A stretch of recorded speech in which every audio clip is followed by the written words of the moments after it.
بسم اللہ الرحمن الرحیم نحمده ونصلي ونسلم على حبيبه الكريم الأمين العزيز الرؤوف الرحيم وعلى آله وأصحابه الأفضلين الأكرمين أجمعين أما بعد فأعوذ بالله من الشيطان الرجيم بسم الله الرحمن الرحيم وجاوزنا ببني إسرائيل البحر فأتوا على قوم يعكفون على أصنام لهم قالوا يا موسى اجعل لنا إلها كما لهم آلهة قال إنكم قوم تجهلون صدق الله العظيم. سورہ برکت کے لیے درود شریف پڑھیے. اللہم صلی علی سیدنا و شفیعنا و حبیبنا و مولانا محمد بن عبد الکریم و آلہ الکرام الکریم و آلہ و اصحابہ وبارک وسلم صلی اللہ تعالی علیہ وسلم. سورہ اعراف کی آیت نمبر 148 کا درس ہونے والا ہے. موسیٰ علیہ السلام آپ کی قوم مد مقابل فرعون اور فرعونیوں کا شر و وسط کے ساتھ تذکرہ ہے.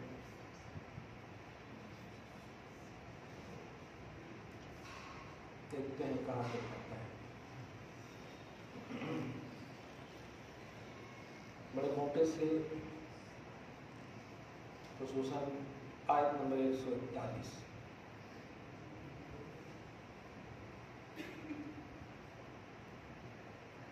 حقیقت اور ڈھکوسلے کا فرق.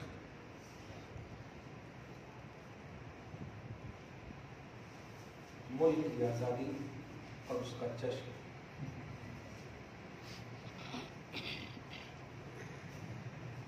اگر اس کو نبی کی زبان میں بولیں تو یہ ایسے ہی ہے جیسے میرے آقا جو ہجرت کر کے مکہ سے مدینہ گئے صلی اللہ علیہ وسلم. لوگوں کو دیکھا روزہ رکھتے ہیں. یہودی روزہ رکھتے ہیں. کون سے دن؟ صرف یعنی عاشورہ. تو آپ نے روزے سے نہیں روکا. اس لفظ پہ غور کیجیے گا. اور جشن میں جو ہمارا استحقاق ہے اس کو پازیٹیو لے کر کے سامنے والے کو روکنے کی ضرورت نہیں. اس لفظ کو سمجھیے گا. بلکہ فرمایا نحن احق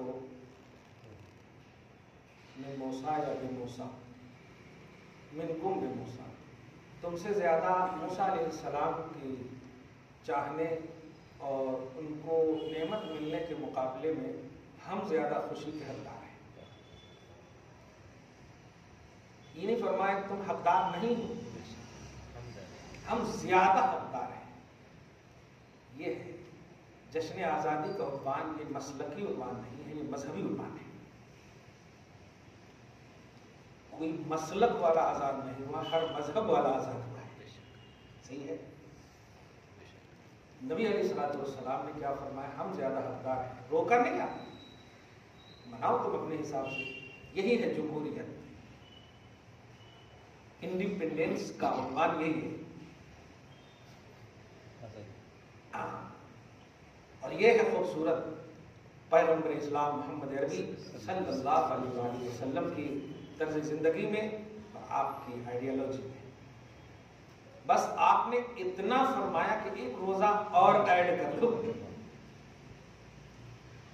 یہی ہم پوری خاص طور سے ملک کے تمام باشندگان جشن یوم آزادی کی مبارکبادی کے ساتھ ساتھ ایک جملہ ضرور کہیں گے: اسلام کو اپنی نگاہ میں رکھ کر بناؤ.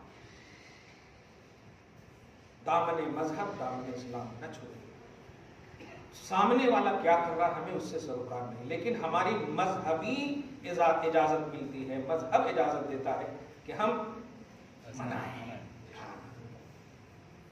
ہمارا ملک نہیں تھا مدینہ مگر منایا کیونکہ نبی بسے وہاں. ملک تو مکہ تھا لیکن منائے. یہ بہت اہم بات ہے. ہاں بہرحال، اور سب سے اہم بات اس عنوان میں اسلامی نقطۂ نظر سے کہوں تو ہم ہی زیادہ جشن کے حقدار ہیں. کیوں؟ اس لیے کہ ہم سے حکومت چھینی گئی ہے. 700-800 برس ہم نے حکومت کی، ہم سے چھینا ہے نا. ہم زیادہ حقدار ہیں. اس لفظ پہ غور کریں بس. ہم یہ نہیں کہہ رہے کہ ہم ہی حقدار ہیں، زیادہ حقدار ہیں. لیکن اس کے ساتھ ساتھ وہی جو نبی نے کہا، مذہب اسلام کا عروج، اس کا غلبہ، اس کی پازیٹیوٹی، اس کا تسلط، اس کا اثر غالب رہے. آپ نماز چھوڑ کر نہیں منا سکتے، حقوق والدین چھوڑ کر نہیں منا سکتے. یہ بات ہے. یہ چیزیں دھیان میں رکھتے ہوئے، اور پھر ابھی آگے آ رہی بات بڑی اہم بات آئے گی. امام علی مقام کی بھی عظمت کا ایک خوبصورت عنوان آئے گا، اور تھوڑی سی جو مطلب یہ گرد و غبار کہیں ذرا سی آ جاتا ہے. ہم چاہتے نہیں ہیں کہ راہوں میں ہمیں گرد و غبار پڑے، پڑ جاتا ہے. اب ابھی دیکھیے نا، 2 ویلر پہ آ رہے تھے، بیچارہ دوسرا بازو میں چلانے والا وہ نہیں چاہتا کہ آپ کو کیچڑ لگے، لیکن لگ جاتا. چاہتا بھی نہیں ہے کہ لگ جائے. آپ کی بھی گاڑی سے لگ جاتا دوسرے کو، چاہتا نہیں. تو ایسے ہی اگر ہمارے خوش عقیدے پر گرد و غبار آ جائے اور اس کو صاف کرنے کی بات آئے تو صاف کر لیجیے. کھل کر کے ایک جملہ بولوں، حسین علی سے افضل نہیں ہے. یہ خوبصورت جملہ ہے. اس لیے حسین کا ایک دائرہ خوبصورت سا یہ ہے کہ حسین اپنے بعد والوں کے لیے سب سے افضل ہے. حسین صبح قیامت تک کے لیے جتنے بھی اچھے لوگ آئیں گے اس اعتبار سے کہیے کہ سارے اچھوں میں اچھا سمجھیے جسے ہے، اس اچھے سے اچھا حسین ان کے بعد والے جتنے ہیں. سمجھ رہے ہیں آپ؟ ورنہ مطلق اگر آپ کہیں گے تو پھر علی بھی آ جائیں گے، اور علی بالاتفاق حسین سے افضل ہیں. سمجھ رہے ہیں آپ؟ بالاتفاق. یہ بات کیا رکھیے گا. کبھی ہم لوگوں سے بھی ہو جاتا ہے کبھی، حالانکہ ارادے نہیں ہوتے، الحمدللہ ارادے نہیں ہوتے، لیکن محبت میں اس طرح مگن ہو جاتے ہیں کہ بھول جاتے ہیں کہ ارے آزو بازو میں اور بھی ہیں. صحیح، بھول جاتے. اللہ پاک اس بھول چوک کو معاف فرمائے اور حسینی فیضان سے ہمیشہ مالا مال فرمائے. اب یہ پوری تینوں آیتوں کا میں نے ایک خلاصہ پیش کر دیا ہے کہ آج کا یہ درس کا یہی خلاصہ ہے. اب ذرا سنیے. وجاوزنا ببنی اسرائیل البحر، بحر میں سمندر، دریائے نیل. اللہ پاک نے بنی اسرائیلیوں کو یہاں تو کہہ دیا تھا کہ ڈبو دیا، فرعونیوں کو ڈبو دیا. اچھا کمال یہ ہے کہ قوم فرعون اگر حضرت موسیٰ علیہ السلام پر ایمان لے آئے تو بنی اسرائیل بن جائیں،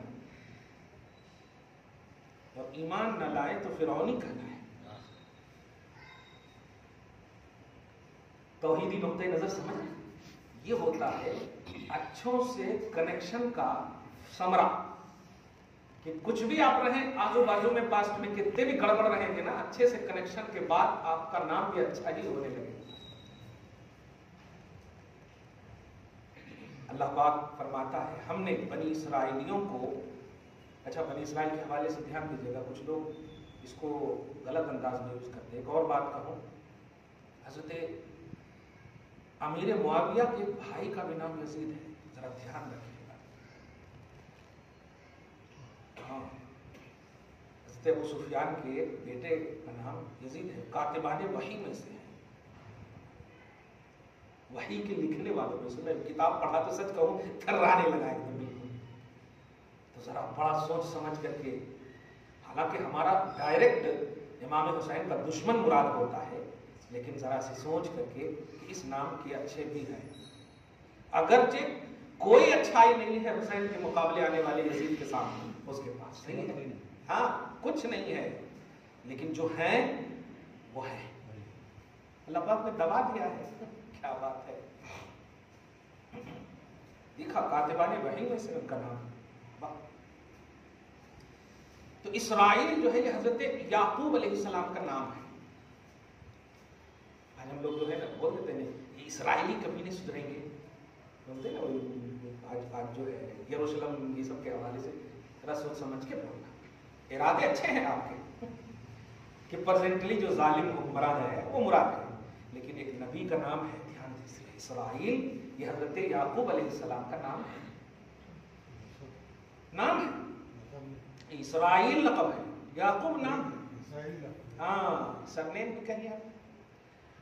تو اصل میں یہ کیا ہے بتاؤ، اسرا یا الہ، جیسے اسماعیل کا پوری اس کی تفصیل ہے اسما یا الہ، یعنی حضرت ابراہیم نے اللہ سے کہا اے اللہ میری بات سن لینا، اللہ نے اتنا پسند کیا اس لفظ کو، اتنا استغراق میں بولے تھے کہ پورے کو ملا کر اسماعیل نام رکھ دیا اللہ پر، اسما یا الہ، اسے اسرا یا الہ، ہاں یعنی یوں سمجھیے کہ ایک دعا ہے کہ اے اللہ میری ان قوموں کو چلا دے، اس طرح سیر کرا دے، کرا دیا، دیکھیں موسیٰ علیہ السلام کے زمانے میں آپ دیکھیں خیر۔ تو اب یہاں پر یہ ترجمہ کیجیے، یعقوب کی اولادوں کو اللہ فرماتا ہے کہ ہم نے دریائے نیل کو عبور کرایا، پار کرا دیا، کیونکہ ادھر ڈبونے کی بات تھی، لیکن سنیے معافی کا ذرا خوبصورت عنوان دیکھیے، فَأَتَوْا عَلَىٰ قَوْمٍ، تو ان لوگوں کا ایسے قوم کے سامنے سے گزر ہوا، دریائے نیل سے چلے حضرت موسیٰ بنی اسرائیل کو لے کر کے، تو ایسی قوم پر گزر ہوا، یعکفون علی اصنام لہم، جو اپنے بتوں کی طرف ٹیک لگائے ہوئے تھے۔ تفسیر میں آپ جانیں گے کہ بت کی شکل گایوں کی تھی، جانور نہیں، گایوں کی تھی، یہی لفظ بولے آپ، تو آپ کا جو جذبہ ایمانی ہے اور توحید کی جو ریئلٹی ہے بڑا باوسوخ ہوگی، ٹینشن نہیں لیں۔ جانور مطلق کیسے بول سکتے ہیں؟ ہر گائے بت نہیں ہے، لیکن جو گائے بت ہے وہ تو جہنم میں جائے گی، اگرچہ وہ خود جو ہے بت پرستوں کے خلاف وہ گواہی دے گی، اللہ ہم نے نہیں کہا تھا، یکفرون بشرککم، ہم اس کے شرک کی خود گواہی دیتے ہیں، انکار کرتے ہیں، ہم نے نہیں کہا تھا۔ تو یہ گایوں کی پوجا کرتے تھے۔ قالو، موسیٰ علیہ السلام کے ساتھ جتنے بنی اسرائیل تھے بول پڑے، موسیٰ اجعل لنا الہا، کتنا اچھا لگ رہا ہے، کتنے گائے ہیں، کتنے خوبصورت ہیں، اب ذرا سمجھئے اس بات کو، آج بھی پھولا گیلا کتنے ایک دم سجا دھجا کے رکھا جاتا ہے، دیکھو اب اس کو مذاق لے لیجیے، اپنی مطلب وثوق ایمان پر، اعتماد ایمان پر مکمل اعتماد کی تھی کہ اللہ نے کتنا خوبصورت مذہب ہمیں عطا فرمایا، الحمدللہ۔ دیکھا تو قوم نے کہا ہے موسیٰ ان میں سے ہمارے واسطے بھی ایک معبود بنا دو نا، اجعل لنا الہا، ہمارے لیے بھی ایک معبود دو نا، خرید دو، لے لو، کما لہم آلہہ، جیسا کہ ان کے پاس کہتے ہیں نا ایک لیں گے تو کچھ بھی نہیں ہوتا، لیکن بڑا اچھا لگ رہا۔ حضرت موسیٰ علیہ السلام جلال میں فرمائے، قال انکم قوم تجہلون، بے وقوف جاہل کہیں گے، ڈاٹا قوم، گویا ایک نبی کی زبان سے جملہ نکل رہا ہے کہ خدا کے علاوہ کسی کو بھی پوجنا جہالت ہے۔ تصور توحید سمجھ رہے ہیں؟ خدا کے علاوہ کسی کو بھی پوجنا جہالت ہے۔ قوم تجہلون، باوجود ہے کہ وہ سب بلیور تھے، لیکن چونکہ مطلب توحید میں گہرائی نہیں، ابھی اتنی نہیں تھی، شروع کا تھا، مانگ لی، تو کہا قوم تجہلون، تم سب جاہل قوم ہو۔ جاہل ہونا عیب نہیں ہے، دھیان دیجیے، جاہل ہونا عیب نہیں ہے، خدا کی بارگاہ سے راندے ہونے کی ایک دلیل ہے کہ اگر تم نے اللہ کے علاوہ پوجنے کی کوشش کی تو اللہ تعالیٰ تمہیں اپنی بارگاہ سے راند کر دے گا، راند گئے بارگاہ الہ۔ ایک اور تصور اس سے ملا کہ کتابی پڑھا لکھا آپ ہوں، کوئی بھی ہو، اگر وہ خدا کی عبادت کرتے ہیں تب تو پڑھے لکھے ہیں، نہیں تو وہ اور کتنے بھی جاہل ہوں خدا کی عبادت کرتے ہیں تو نگاہ خدا میں پڑھے لکھے ہیں۔ کیا بات ہے، پیمانہ دیکھیں توحید کا، تسلی کا پیمانہ۔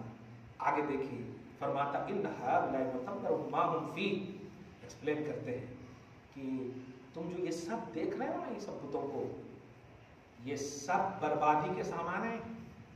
متبر ما ہم فیہ، یہ جتنے بھی لوگ ٹیک لگائے ہوئے ہیں، بت پرستی کر رہے ہیں، یہ بھی برباد ہیں، اور جس میں یہ لوگ کر رہے ہیں وہ بھی برباد ہیں. متبر، تباہ ہونے والی چیزیں ہیں، بربادی کے سامان ہیں.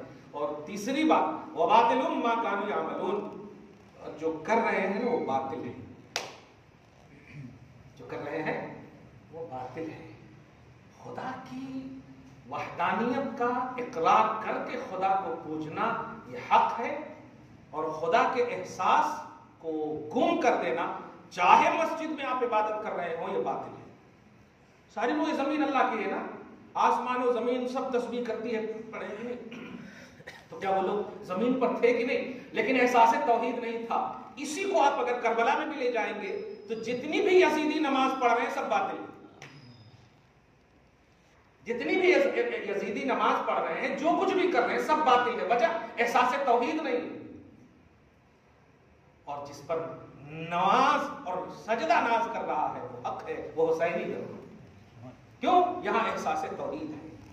ہر شخص کو بھیجنے سے پہلے امام حسین نے سب سے کہا رک جاؤ رک جاؤ، پہچانو مجھے پہچانو مجھے. کیوں ایسا کر رہے ہو؟ لڑنے کے لیے؟ یہ 72 جنے لڑنے کے لیے آتے ہیں؟ عورت کو بچوں کو لے کر 72,000 کے مقابلے میں؟ کچھ تو عقل سے کام لو. نماز پڑھ رہے ہو، نانا کا کلمہ پڑھ رہے ہو وغیرہ.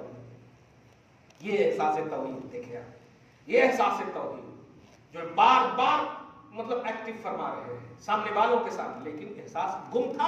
معلوم ہوا باطل ما کانوا یعملون، وہ جو کر رہے ہیں وہ سب باطل ہے، اور حسین جو کر رہے ہیں وہ سب حق ہے.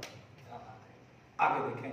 اس کے بعد چوتھی بات میں حضرت موسیٰ فرماتے قال اغیر اللہ ابغیکم الہ، کیا تم یہ سوچتے ہو کہ میں تمہارے لیے اللہ کو چھوڑ کر کسی اور کو معبود تلاش کروں؟ میری بات مان کر کے میرے پیچھے آئے ہو نا، تو میں تمہارے لیے اللہ کو چھوڑ کر. آگے دیکھیے فرماتا وَهُوَ فَضَّلَكُمْ عَلَى الْعَالَمِينَ، یہ ہے سب سے اہم بات. جبکہ وہ اللہ ہے جس نے اس وقت، یہ لفظ پر غور کریں، اس وقت پوری روئے زمین پر سب سے زیادہ فضیلت میرے ماننے والوں کو عطا کی. کہ ترجمہ سمجھ میں آیا؟ اس وقت سے میں وہ ذہن دینا چاہتا ہوں. حالانکہ قرآن کا جملہ ہے فضلکم علی العالمین، فی حاضر وقت نہیں ہے. فضلکم علی العالمین، عالمین ہے تو اب کلیئر، سارے جہان پر اللہ نے فضیلت بخشی ہے. اب اس لفظ پہ غور کرے، سارے جہان پر فضیلت بخشی، تو اس میں تو پاسٹ پریزنٹ فیوچر سب ہے نا، جہان میں تو سب داخل ہے. تب آپ بتائیے فیوچر میں جو امت محمدیہ میرے آقا صلی اللہ علیہ وسلم اور آپ کی امت جو آنے والی ہے، کیا اس پر بھی فضیلت رکھتے ہیں موسیٰ کی وہ قوم؟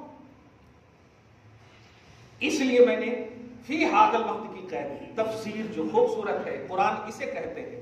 قرآن فہمی یہ ہے کہ قرآن سے کہیں مغالطے میں نہ آ جاؤ، مس گائیڈنگ نہ ہو جائے آپ کی. اگر کہہ دیا جائے سارے جہان پر بنی اسرائیلیوں کو فضیلت ہے تو امت محمدیہ نکل جائے گی، اور کنتم خیر امت کا بالکل کانسیپٹ ہی ختم ہو جائے گا. محمد عربی صلی اللہ علیہ وسلم کی امت کو جو اعزاز عطا فرمائے. اب اسی آیت پر میں وہی جملہ جو شروع میں کہا تھا میں نے کہ دیکھیے امام علی مقام رضی اللہ تعالیٰ عنہ کی فضیلت اپنی جگہ پر نہیں بلکہ ہر جگہ پر مسلم ہے. اپنی جگہ پر مسلم کیا، ہر جگہ مسلم ہے، لیکن اس کا ایک دائرہ ہوتا ہے. فضیلت کا دائرہ حسین سے جب اٹھتا ہے تو حسین کے بعد جتنی بھی قوم، جتنے بھی لوگ، یہاں تک کہ اب سنیے جتنے بھی شہید، جتنے بھی اولیاء صالحین، جتنے بھی صبح قیامت تک غوث قطب ابدال آئیں گے، وہ سب حسینی ہوں گے، حسین سے اوپر نہیں ہوں گے، حسین سے افضل نہیں ہوں گے. اور حسین سے اگر سڈنلی کوئی افضل ہے وہ ڈائریکٹ علی ہے. حسین سے افضل کوئی ہے تو علی. حسین کے بعد اگر کوئی سب سے زیادہ افضل ہے تو امام زین العابدین ہے. آپ سمجھ رہے ہیں؟ یہ تصور آپ لاتے جائیں، یہ فضیلت کا اگر عنوان رکھیں گے تو انشاءاللہ یہی عقیدہ ہے سنت و جماعت، بلکہ عقیدہ توحید و رسالت ہے. اسی پر قائم. غلو نہ کریں خدا کو، خلق ملق نہ کریں. جمعہ میں بھی یہی جملہ کہا تھا میں رشک والدین ہیں حسین. نہیں امام حسن سے اب چلتے ہیں، میں ڈائریکٹ بات، ابھی وہ بھائیوں کا مسئلہ دوسرا، ابھی جو ان کے بعد اور ان کے اوپر یہ مسئلہ ہے. اب امام حسین کے زمانے کی بات اگر کہیں تو بڑے بھائی ہونے کے اعتبار سے امام حسن افضل ہے، اور اس افضلیت پر وہ خود رشک کرتے ہیں. وہ حسد نہیں کرتے، کیا کرتے ہیں؟ رشک کرتے ہیں. رشک کا مطلب سمجھتے ہیں؟ ہاں، جیسے باپ اپنے بیٹے کی کامیابی پر خوش ہوتا ہے باوجود کہ خرچہ باپ کرتا ہے، خوش ہوتا ہے. تو امام حسن خوش ہوتے ہیں. جانتے ہیں جب امام حسن کی شہادت ہوئی تھی تو امام حسین ہی رضی اللہ تعالیٰ عنہ نے ہی تو عرض کیا تھا، بھائی صاحب بولیے کون ہے؟ آپ نے کیا فرمایا تھا؟ عظمت اہل بیت اور خدمت اہل بیت سمجھیے آپ. نہیں، فرما دیا تھا، اشارہ سنیے تو صحیح، فرمایا تھا اگر میں جس پر گمان کر رہا ہوں وہ ہے تو اللہ زیادہ انتقام لینے والا ہے. آپ سمجھیے. اور اگر نہیں ہے، اس لفظ پر غور کیجیے، تو کہیں کسی مظلوم کو بیجا قتل نہ کر دیا جائے. یہاں پر یہ مطلب نہیں ہے کہ امام حسن کو معلوم نہیں، معلوم ہے، لیکن سنیے جس کی طرف وہ اشارہ کر رہے ہیں وہ اتنے قریب ہیں، وہ اتنے قریب ہیں اہل بیت سے کہ اگر ان کا نام لے لیتے تو آج دنیا یہی کہتی میرے گھر والے ان کو یہ کرے، گھر والے ان کو یہ کرے. امام حسن نے گویا ذہن دے دیا ہے کہ میرے گھر سے نسبت رکھنے والوں غلطی بھی کرو گے تو میرا خاندان وہ ہے جو تمہیں چھپا دے گا، لیکن اگر ہم غلطی نہیں کریں گے تو انشاءاللہ یہاں بھی ابھار دیں گے وہ اور وہاں بھی ابھار دیں گے. جوڑا کا نام مشہور ہے، سمجھ رہے نا، مشہور ہے، بیوی کا نام مشہور ہے، لیکن نہیں، آپ کا ہمارا عقیدہ حسنی یہی ہے. جب انہوں نے کہہ دیا یہ جملہ تو ہمارا بھی یہی عقیدہ ہونا چاہیے. ہمارا حسنی عقیدہ یہی ہے کہ فرمایا کہ جس کی طرف میرا گمان ہے تو آئے گے. ارے حسن کا گمان پورے دنیا کے ولیوں کا یقین سے بڑھ کر ہے، سمجھ رہے نا، پوری دنیا کے ولیوں کے یقین سے بڑھ کر کے ہیں.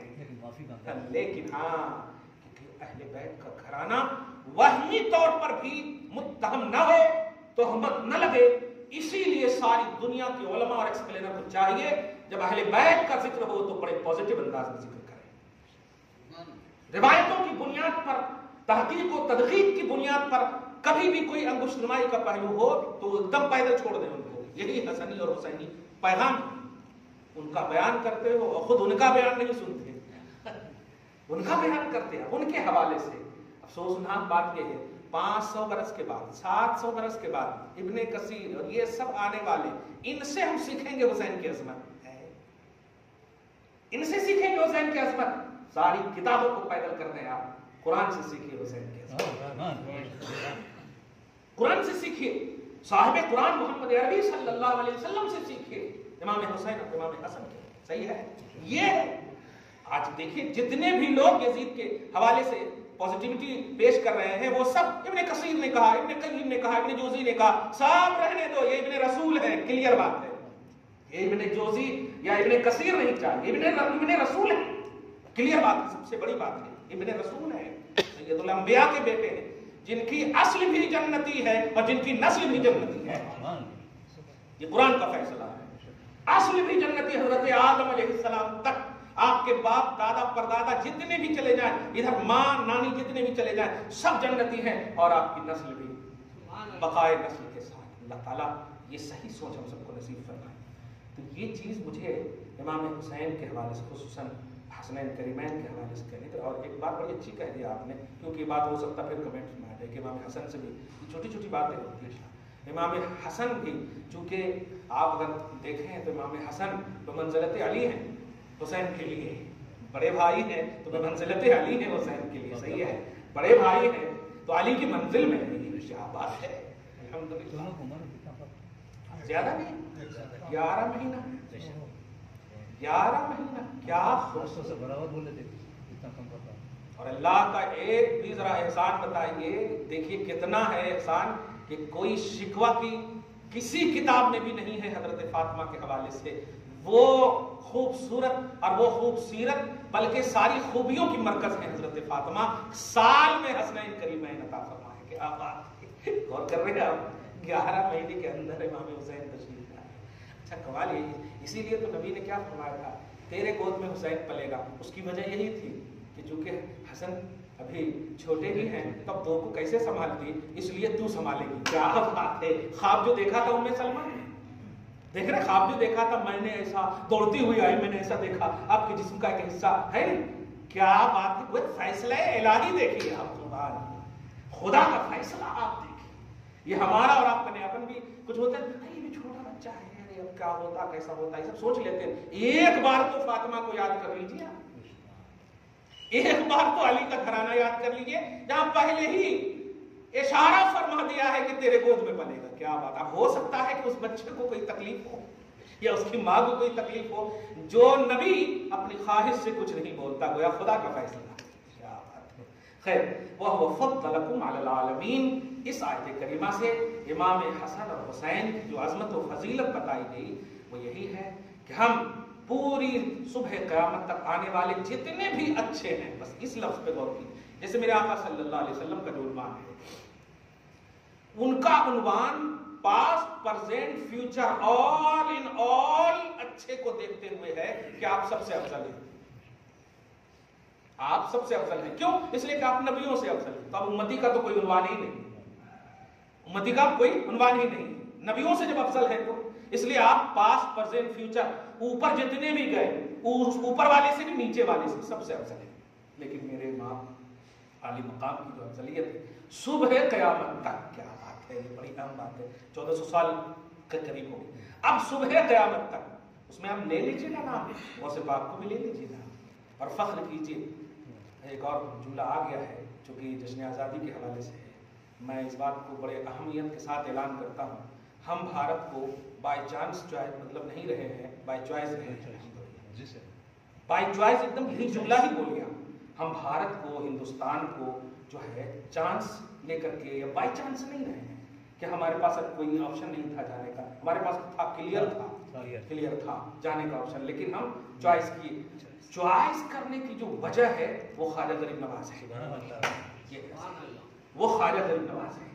اسی لیے جانے والے بھی آج آتے ہیں ہمارے ملک، الحمدللہ. سمجھ رہے ہیں، آتے ہیں ہمارے ملک. سب کو اللہ تعالیٰ شاد رکھے، آباد رکھے. لیکن ہم بھارت کے وہ واسی ہیں الحمدللہ جس پر ساری دنیا کے، بلکہ انگلینڈ کا ایک بہت بڑا گیانی ایک جملہ کہا تھا، بہت بڑا گیانی اورینٹلسٹ جس کو آپ کہتے ہیں، ایک جملہ کہا تھا کہ میں اتنے دن 30 دن تک رہا انڈیا میں، 30 دن تک رہا، بڑے بڑے حکمرانوں سے ملا، لیکن ملنے کے بعد جب میں خواجہ صاحب کی بارگاہ میں گیا، یہی جملہ، خواجہ صاحب کی بارگاہ میں گیا تو وہاں دیکھا کہ بڑے بڑے حکمرانوں کا تاج جھکا ہوا ہے، بڑے بڑے حکمرانوں کا تاج. اور آج بھی دیکھیے یہ سلسلہ بلکہ ایک طریقہ بنا لیا ہے. آج کے موجودہ وزارت عظمیٰ پر فائز جو بھی ہوتے ہیں، سب سے پہلی چادر نہیں، سب سے پہلی چادر جو وزیر اعظم بنتا ہے تو سب سے پہلے وہاں بھیجتا ہے. آج بھی یہ پوزیٹیوٹی موجود ہے اور زندہ ہے. اب کوئی نہیں، میں یہ کہنے جا رہا ہوں کہ الحمدللہ بھارت ہمارا مہان ہے، بھارت ہمارا واقعی مہان ہے، کیونکہ جب اللہ کے اس ولی نے اسے چوائس کیا ہے، کیا بات ہے، تو ہم اسے کیسے غلط، یا بلکہ ہم کیوں نہ جشن منائیں. کیا بات ہے، الحمدللہ. ہاں، اس حسینی نے، اس حسنی نے، کیا بات ہے، اس حسنی اور حسینی نے الحمدللہ ہم زیادہ حقدار ہیں. کیا بات ہے، ہاں یہ جملہ ٹھیک ہے، ہم زیادہ حقدار ہیں. کیوں؟ اس لیے کہ تم بھی ان کو مانتے ہو اور ہم تو مانیں گے ہی کیونکہ وہ ہمارے ہیں، وہ اہل توحید ہے الحمدللہ. اس لیے نہیں، وہ تو آ رہی، لیکن خواجہ صاحب نے ترجیح کیوں دیا، ترجیح کیوں دیا اسی جگہ کو؟ اور نبی نے میں بتا دیا تھا کہ یہاں پہ رہنا ہے. سمجھ رہے نا، وہ پوری تفصیل میں ہو جائے گی. لیکن ہم باشندگان انڈیا اور بھارت کے تمام مسلمانوں کو خصوصاً اور تمام برادران وطن کو عموماً خواجہ غریب نواز کے اس انڈیا کے انتخاب پر مبارکبادی دیتے ہیں، کیونکہ آپ کا جو معاملہ ہے یہ 5 سال کا معاملہ ہے اور ان کا جو معاملہ ہے یہ 800 900 کا 100 سال کا معاملہ ہے، صحیح نے 100 صدیوں کا معاملہ ہے. اس لیے وہ ایک شاعرانہ جملے ہو سکتے ہیں، وہ کرسی پہ جو بھی ہو حکومت تو خواجہ کی ہے نہیں، وہ ایک عقیدت کا جملہ ہو سکتا ہے، لیکن حقیقت یہی ہے الحمدللہ کہ یہاں اہلیان خدا اللہ والے نبی کی شکل میں بھی آپ دیکھیں گے. صحابی بھی الحمدللہ ہمارے بھارت میں ہیں، صحابی بھی ہمارے بھارت میں ہے، اللہ کا ہے نا. ہاں الحمدللہ رب العالمین. خلاصہ یہ کہ حضرت امام علی مقام، چونکہ مناسبت یہی ہے لہذا عنوانی جملہ یہی ہے، امام علی مقام رضی اللہ تعالیٰ عنہ اپنے بعد کے علی اور حسن کو چھوڑنے کے بعد صبح قیامت تک کے سارے ولیوں، غوث، قطب، ابدال، سارے پیروں اور نیکوں سے افضل ہے. جو کوئی انسانیت نہیں، انسانیت میں تو کوئی بھی آ سکتا ہے، اچھوں کا جملہ بولے، اچھوں میں اچھے ہیں. ہاں اچھوں میں وہ اچھے ہیں، سمجھ رہے نا آپ. اور یہ جب آپ کوئی بھی انسان حسنی اور حسینی عنوان کے بغیر نہ تو ولی بن سکتا ہے اور نہ کوئی پیر بن سکتا ہے. یہ ہے مرکز، یہ ہے مرکز. اور یہ مولا علی نے ان کو یہ عنوان دیا اور ان پر رشک کر رہے ہیں. مولا علی بھی رشک کر رہے ہیں، جن کی شان ہے من کنت مولا فعلی المولا، جن کی شان ہے من کنت مولا فعلی المولا. دعا ہے اللہ تعالیٰ آج کی اس خصوصی گفتگو کو حبیب پاک صاحب کے وسیلے سے قبول فرمائے، اپنی شان کریمی کے مطابق فرمائے. ہر بار میں اولاد میں برکتیں عطا فرمائے. حسنین کریمین طیبین طاہرین سعیدین شہیدین رضی اللہ تعالیٰ عنہما کے صدق و طفیل میں مولا ہم سب کی صبح و شام زندگی کو رونقیں و بہاریں و رعنائیاں نصیب فرمائے. ہمارے والدین کو بخش دے مولا، زندہ نصیحت کاملہ ناقابلہ نصیب فرمائے. صلی اللہ تعالیٰ علی خیر خلق محمد وآلہ و اصحابہ اجمعین برحمتک یا ارحم الراحمین.